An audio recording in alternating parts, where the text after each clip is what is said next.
Hello and welcome to another episode of the World War II podcast. For a long time, I've been fascinated by movie stars who chose to join the military and saw combat during World War II. And one star in particular has always interested me, Jimmy Stewart, a big star in the 1930s. In 1940, he would win the Oscar for Best Man in the Philadelphia Story. And he was nominated also for one for Mr. Smith Goes to Washington. Yet, when war came, he was insistent on not avoiding it and joined the United States Army Airforce, flying combat missions over Europe. So joining me to discuss Jimmy Stewart's military career is Robert Matzen, author of Mission, Jimmy Stewart and the Fight for Europe.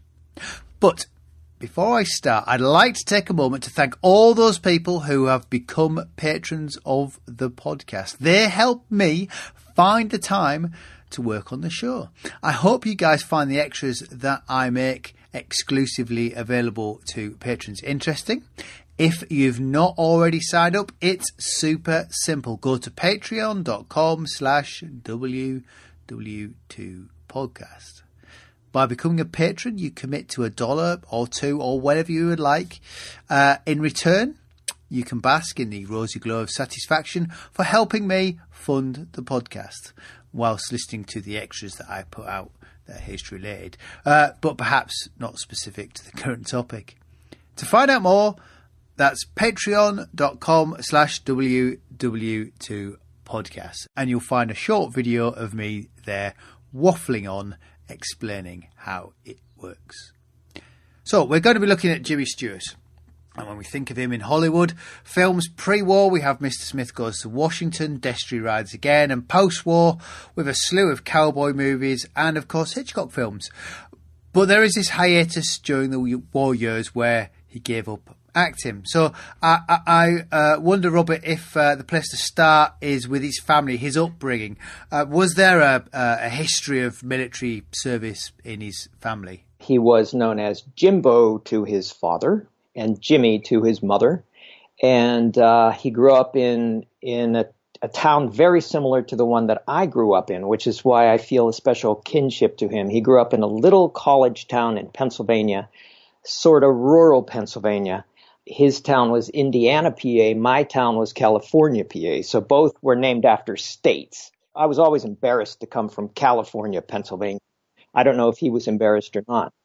But he grew up in a military family, absolutely.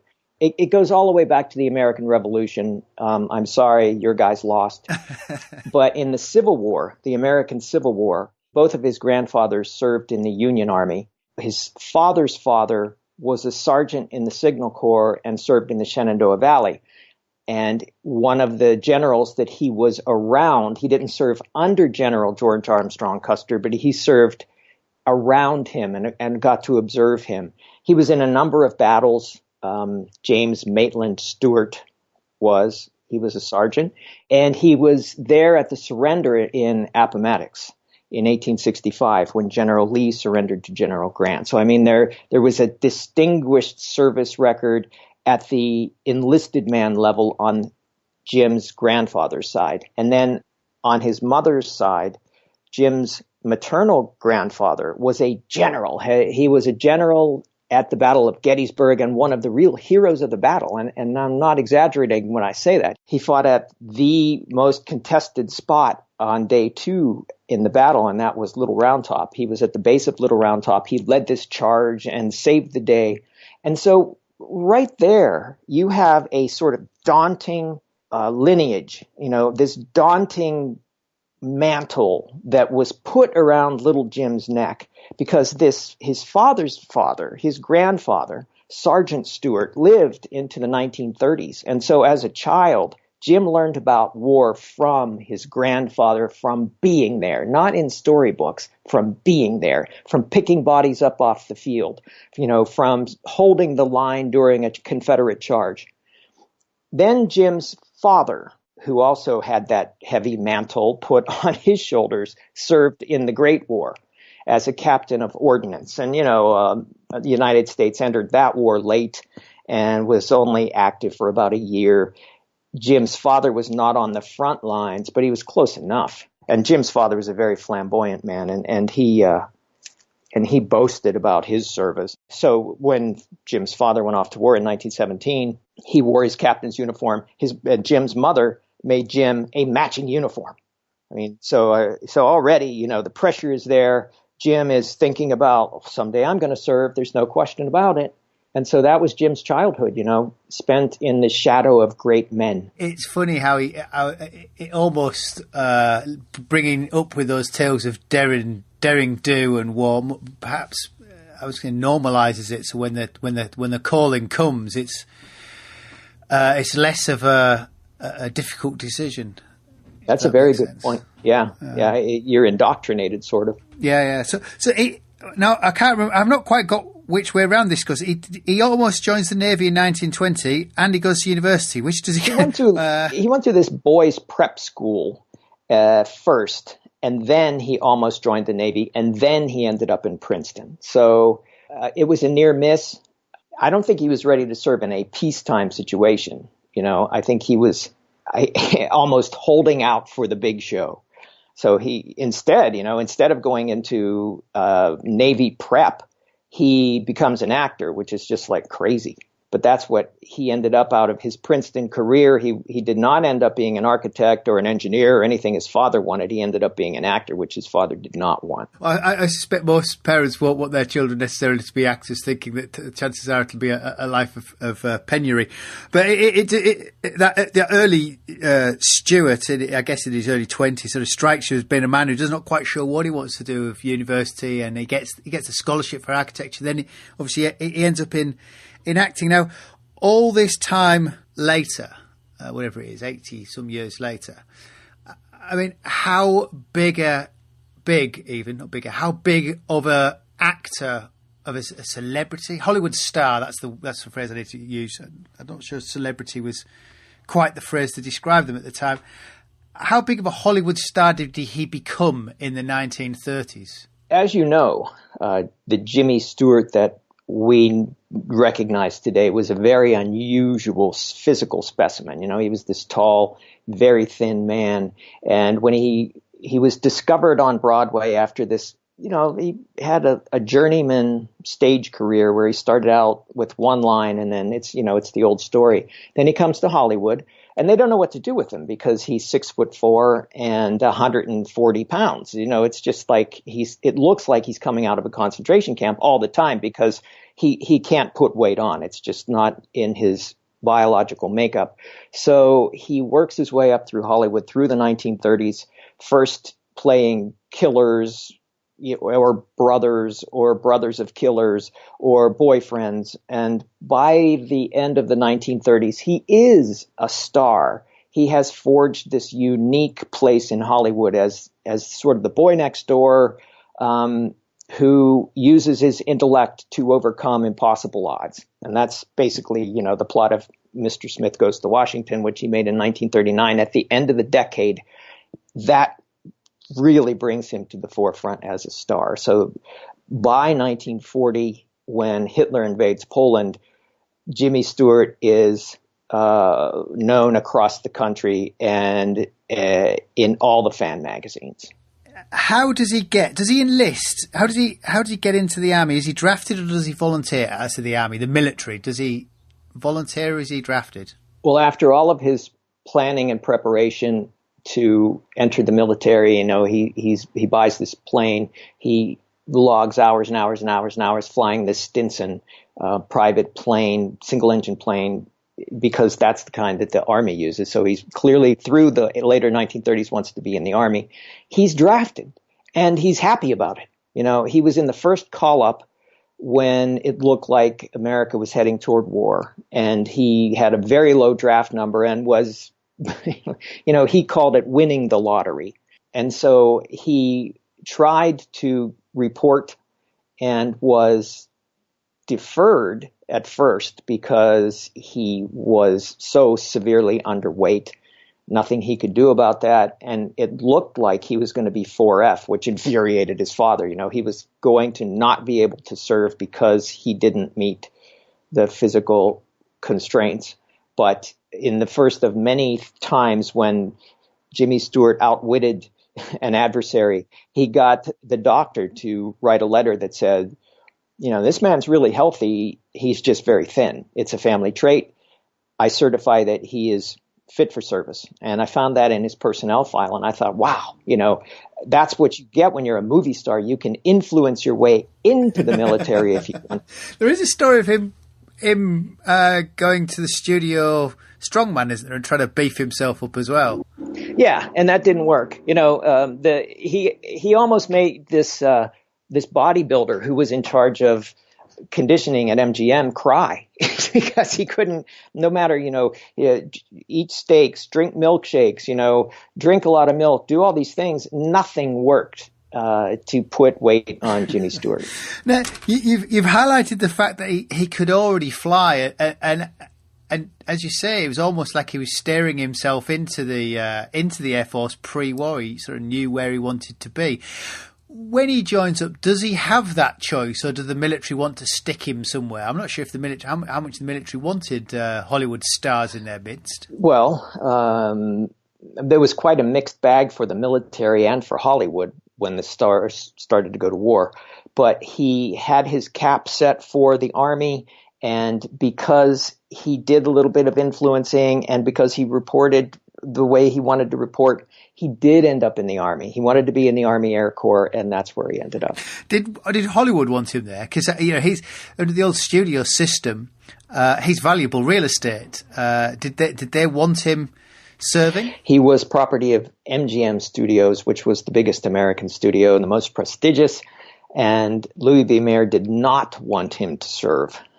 He tried to force him not to serve, which, knowing Stewart's internal pressure. And that's why I called the book Mission. It wasn't, combat missions so much as it was Jim's family mission. He was going to fulfill this mission. And if it meant giving up his career forever and never acting again, well, that was okay because he had a mission. So Louis B. Mayer, this very powerful Hollywood mogul, as they were called, tried to stop Jim, and Jim steamrollered him and reported for duty, and that was that. How did he fit in with Army life? How did the military treat him? Did they treat him like any other recruit? Yes and no. He reported to a base south of Los Angeles as a private, and he went through drill and all of that. But he sticks out like a sore thumb because he's already older than most of the recruits. He's already more than 30 years old. And at that time, 21-year-olds were being called up. He's in his 30s.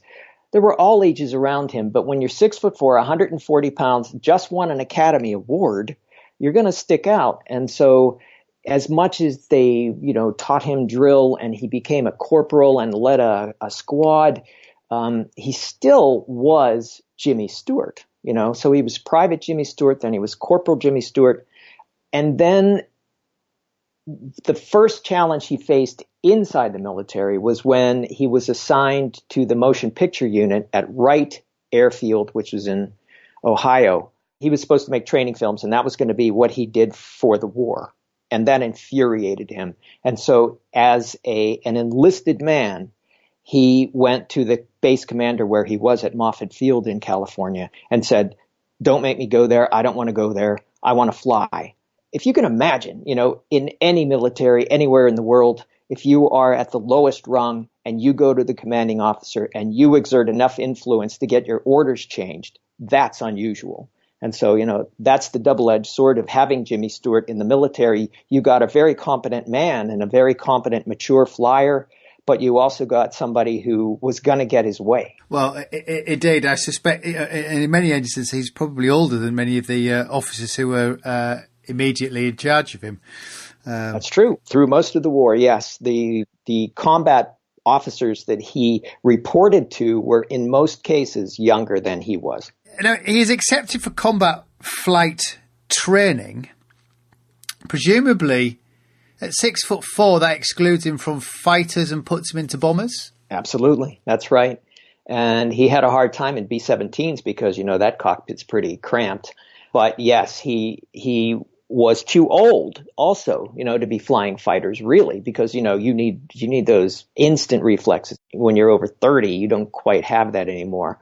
So the fighter jocks are all smaller in stature and much younger, and it does push him to the 2-engine and 4-engine bombers. He earned his wings at the beginning of 1942 after less than a year in the service. He becomes a second lieutenant, and then he earned his captain's bars when it's about a year later in 1943, he gets checked out on 4-engine bombers and starts to be actually a flight instructor of B-17s. Which it struck me as being quite stratospheric, that almost. I might be wrong. Presumably that was his pre-war training, made him a pretty competent flyer, and presumably he had a bit of a natural knack for it to get to that level so fast.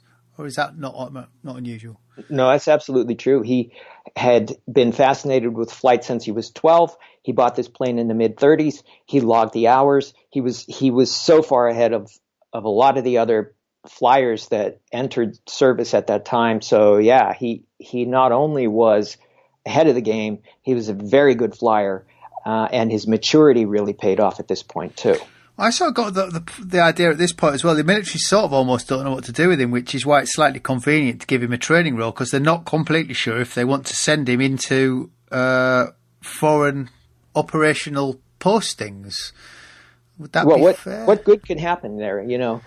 He's one man. He can fly a plane. He can maybe lead a squadron, whatever. But at this point in the war, in 1943, the first half of 43 especially, it's too dicey. The 8th Air Force is just getting off the ground. They're flying their first missions. They're getting chopped to pieces. And what happens if he gets shot down? So, yeah, at that time, the equation is let's keep him home. Well, I was just thinking of a modern day parallel is when the royal family want to send Prince Harry Prince Harry wants to go and serve in Afghanistan, and the military don't want to send him there in case anything happens to him, especially if he's captured, because it's obviously a PR disaster. And it must have been slightly not dissimilar for the American army when you get these Hollywood stars with them. You don't necessarily want to lose them because it's a PR disaster all around, not just for the army, but also possibly for the country if it's used against them and they're captured. Just popped into my head earlier. Now, but he does actually decline going to war in a B-17, and he hangs on for the B-24 Liberator. Why is that? Why is he hanging on for the Liberator? Because the B-17 in many respects is one of the best known planes of the war, not necessarily the Liberator. Well, that's a good question. I could not get inside his head for that answer. I think it was because he was more comfortable with the flyers that were in the group that he was in. They were waiting for B-24s, so he stuck with the B-24 as well. I don't think it's because he thought it was a superior aircraft, because it already had some, there was scuttlebutt about the B-24 and the problems that it had with fuel line and things like that. So for him, it made sense, so that's what he did. So he is eventually posted onto sort of an active service bomber group, the 445th. What's his role there? He starts out as, I think, the executive officer, but in short order, his leadership skills, his flying skills get his role switched to squadron commander. The 445th, as all of them had 4 squadrons, and he was put in charge of one of the squadrons. So that gave him all of a sudden, command of complete set of flight crews and ground crews. And that was in Sioux City, Iowa, where he began his training with the 445th. Again, it seems like a sudden, a swift promotion from a man who wasn't that long ago was in civilian life. But I guess the American Army is expanding all the time, and it must show a level of his competency to be given such a relatively big role when he's still so fresh to the Air Force. I wondered for a long time now, why did he get his status changed from static to active? And I think what happened was that things were going so badly for the 8th Air Force in mid-1943. Schweinfurt happened and lots of disasters happened. And so the first wave of pilots and crews that went over, they weren't exactly wiped out, but they were decimated. And all of a sudden, the 8th Air Force needed a hero. And I think that began to outweigh the need to keep Jimmy Stewart safe, because what if he could go over? And what if he could inspire? What if he could lead from the front? Again, he got lucky, and part of his meteoric rise is the change in the war. So I mean, he's shipped. They fly to be part of the 8th Air Force, presumably in East Anglia. How was Britain for him? How did he find the East Anglia? Miserable, muddy, cold. How do you all find it? That's how he found it. That's how I found it. Well, actually, I visited Tibenham, where he landed on Thanksgiving Day in 1943. I visited it. I came in on Thanksgiving Day. I wanted to feel what he felt. And that's what I felt, was just like, boy, it's damp. Boy, it's cold. Boy, look how low the clouds are. Look how early it gets dark. That's what he had to experience there too. And he could never get warm. And that's what he talked about through his whole time at Tibenham and then Old Buckenham, was not being able to get warm. How did he find Norfolk? How was it for these American crews? Was he still the Hollywood celebrity when he was in Britain? Was he recognised by the British civilians, the British? Yeah, but I think less so. There were so many American Army personnel in Norwich and in London that he was always swamped by them. And he doesn't really talk about his interactions with British civilians. I know he had an adversarial relationship with the British press because he hated all press. But he did take up with a local Tibenham lady, and that was his romance in the war, was with a local. Now he's actually flying active combat missions. He is no desk jockey. How did these early missions go? As he's sort of learning the ropes when they first arrive? Yeah, he flew the first mission for the 445th out of Tibenham to Kiel. So he went all the way across the North Sea to the northern tip of Germany for a bombing raid on submarine pens. It went very well. They faced flak, but no fighters. His early missions were like that, where they got their feet wet. Let's go bomb sites along the coast, past Pas de Calais in France. And then they started to bomb inside Germany. That started to pick up. And his early missions were very successful, and he was commended, earned commendation pretty fast. So, yeah, he thought, well, I got this. This isn't so bad. He's commanding officer. What's his role in the air? Is he piloting? What is his role when they're on a raid? He would be a formation commander. Usually he would either lead a part of the formation or the entire formation. So he's always in the right seat, flying as the co-pilot and the aerial quarterback, as we call it. In those early missions, he never was the pilot of a ship. He always had really good pilots next to him and flew right seat and led that way. Did he ever commit any of his thoughts of these early missions to paper anyway? Do we know how he felt about them? Nope. Nope, he never did. Supposedly, and I talked to a family member about this, he kept a diary. And we don't know what was in the diary. It's never been made public. If he ever committed any thoughts to paper about the war and about combat, it was there. But there were articles in like fan magazines that were attributed to him that were really written by MGM, had nothing to do with reality. So he kept everything inside. He was an extremely private person throughout his entire life and kept everything inside about his combat experiences. It's funny how the MGM is still trickling things out about them to keep their investments safe. Absolutely. You got it.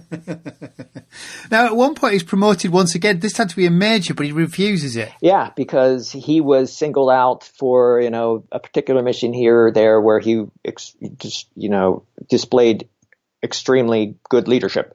But he knew that everyone around him had gone through exactly what he had gone through. And we're talking about the other pilots and some of the other officers, navigators, bombardiers, co-pilots. They had gone through everything he had. So if he was going to get promoted, they had better get promoted too. And so at first the Army said, you can't tell us what to do. But he did refuse the promotion, and it took like a day.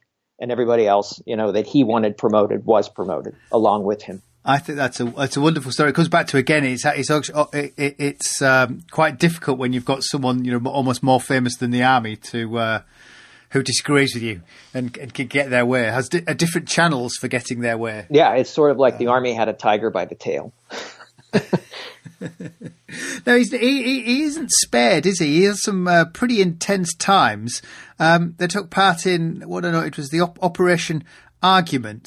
This is February 44. That's correct. It was called Big Week, and it was the campaign to try to eliminate Germany's capacity to manufacture aircraft.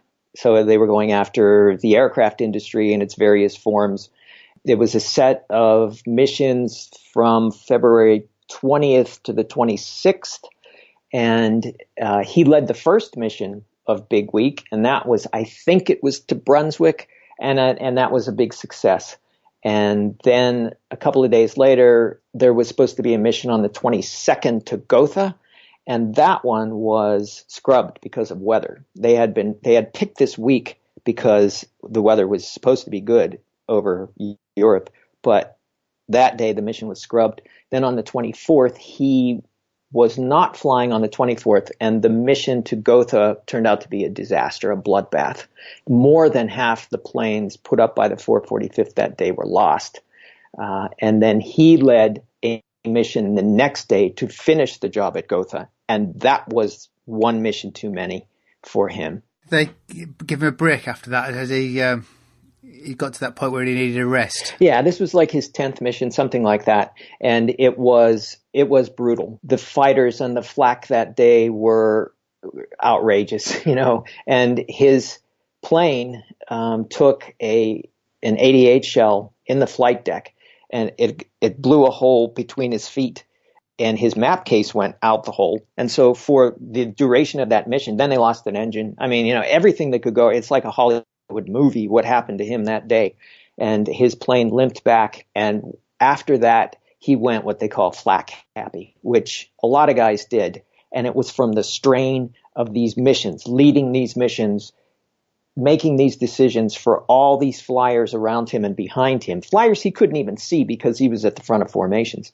And he cracked up and had to be sent away and taken out of the rotation. I noted that they lost 2 air commanders in a month at one point. I mean, it just goes to show how genuinely risky it is. Even if you're commanding, you're still up there with the boys, taking the flak. You are, and a lot of the time it was just the luck of the draw. You know, if your number's up, your number's up, and that never bothered him. You know, he would say, you know, it's not in my hands if I get shot down or whatever. But it bothered him when his guys got shot down, because was the formation not tight enough? Was it a decision that he made that led to a problem that caused the plane to be lost, you know? And that accumulated and built in him because he was such a perfectionist, and that's what got to him. Well, is that why he's transferred, isn't he, from the, he's transferred to the 453rd, isn't he? He comes back and he's transferred to the 453rd.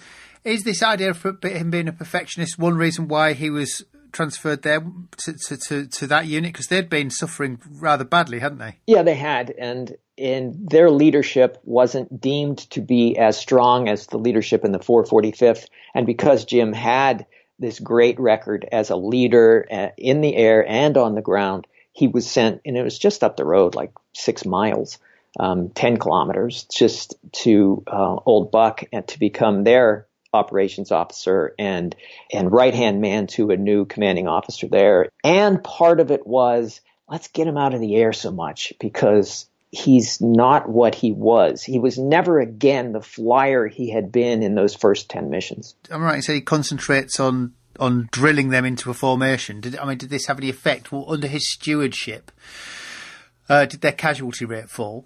Yeah, it did. You know, they became a more proficient group, more disciplined group.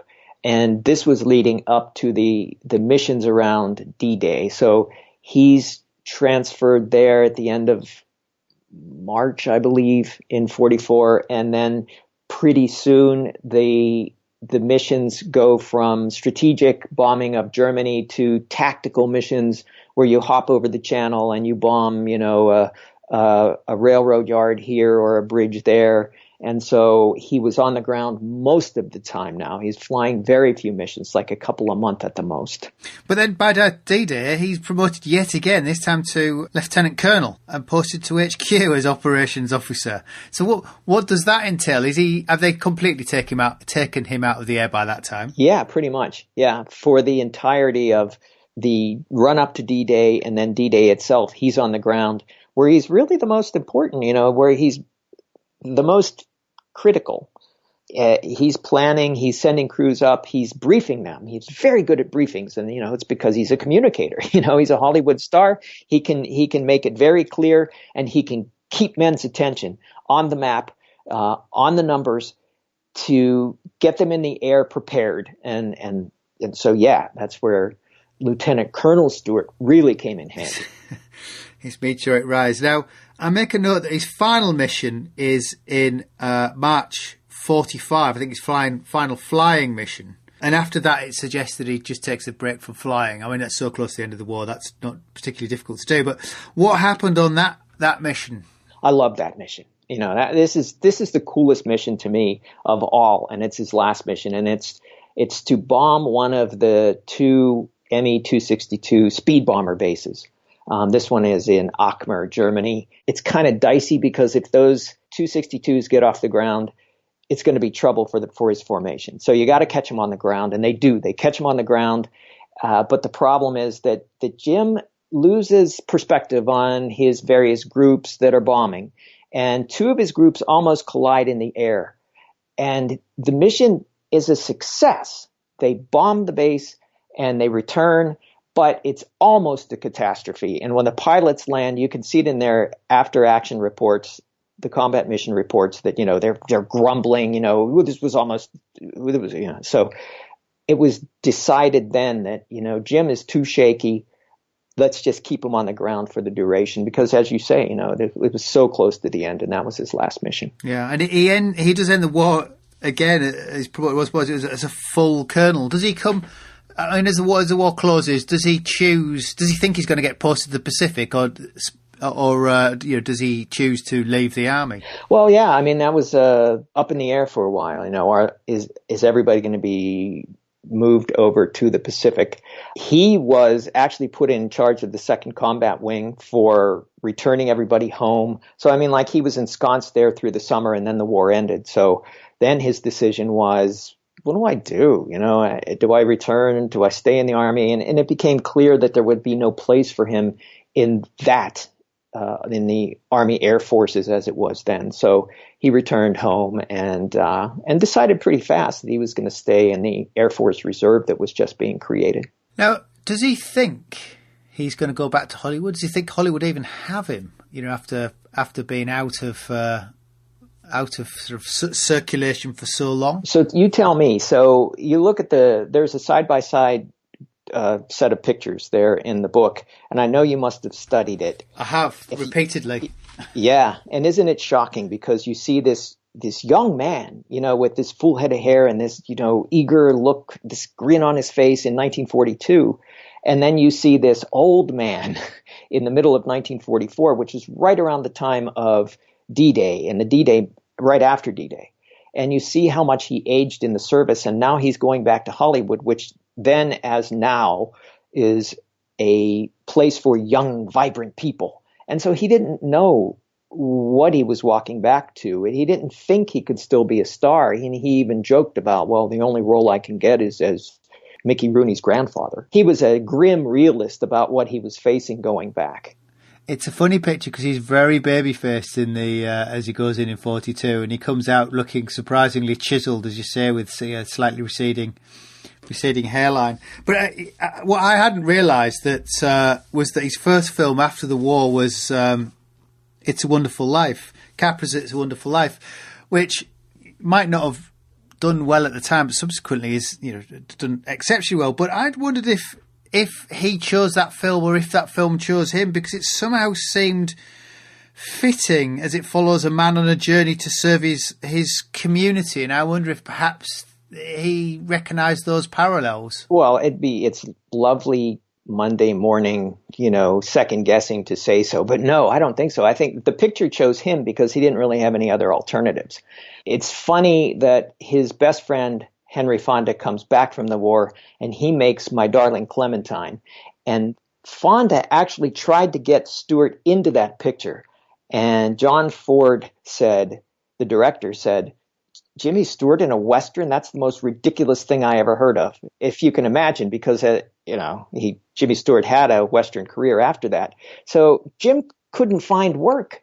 And Frank Capra, who Jim had worked with on Mr. Smith Goes to Washington and another film before the war, came to Jim and said, I want to make this picture. It's about a man who wants to commit suicide and an angel stops him from doing it. And the man finds his place in life. And Stewart, who had lost part of his hearing in the war because of those engines, those relentless engines on either side of him, he's like, how's that again? You want to do what? And he could make no sense of it. Jimmy Stewart just wanted to come back, and if anyone would have him, let's make a comedy.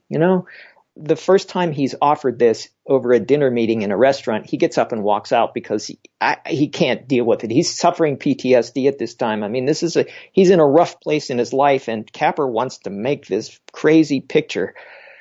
And Jim comes back and makes the thing. And the parallels are really, as you say, they're dramatic between George Bailey's life and what Jim had gone through and what Jim returns to. But at the time, Jim is just trying to survive this first picture back. It's funny because it's now easy to look back at and put sort of things, let's say, it's a real catharsis on the war is that kind of film. But I suspect it was not thought that at the time. We could imprint that on later. It was just a movie. That's right. It's something that he did because he needed money.